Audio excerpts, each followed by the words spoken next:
सबसे पहली बात है कि पहली बार असेंबली जो है उसमें लोगों के जो मसाइल है वो उभारे गए।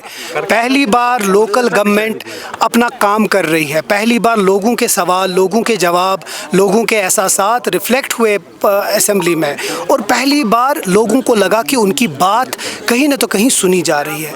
जिस तरह आपने डेली वेजेस की बात कही और हम उनके साथ हैं, उसमें कोई दो राय नहीं है। और वही चीज़ मैंने कल असेंबली में भी बोला कि जो चीज़ आराम से हमारी जो बीजेपी की हुकूमत है वो कर सकती थी, 7 साल में नहीं किया, लेकिन उमर साहब ने 4 महीने के अंदर अंदर एक कमेटी बनाई और इंश्योर करवाया कि इसमें जो टॉप ब्यूरोक्रेसी है इस स्टेट की, इस यूटी की, वो इसमें शामिल हो ताकि जो डेली वेजेस हैं उन लोगों के जो मसाइल है वो एक साथ हो। अब हैरानी की बात है, जो लोग इनके ऊपर लाठीचार्ज करवाते हैं, जो लोग 7 बरस से इनके लिए कुछ नहीं किया, जो आज भी उनकी मिनिस्टर थे एक जो अंदर नहीं आने देते थे, आज वो उनके खैरखा बन गए।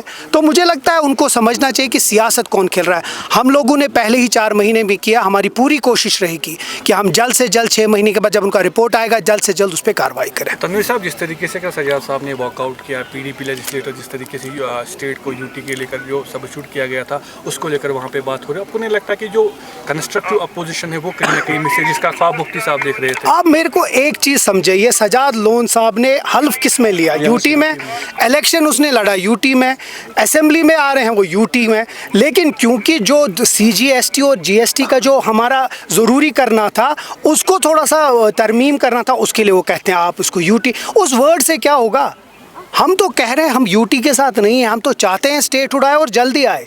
हम उसके लिए जद्दोजहद कर रहे हैं और हर एक लेवल पे कर रहे हैं, चाहे वो सेंट्रल लेवल पे होगा, बैक चैनल्स हो, हम कर रहे हैं, हम कोशिश कर रहे हैं कि स्टेट उड़ आ जाए। फिर ये जो चीज़ें यूटी का नाम और निशान हम यहाँ से मिटा देंगे और अपनी जो स्टेट है वो वापस लाएंगे, लेकिन इसके ऊपर सियासत नहीं, प्लेइंग टू द गैलरी, जानबूझ के मीडिया के सामने ये बात करना। इस्तीफ़ा दे दे।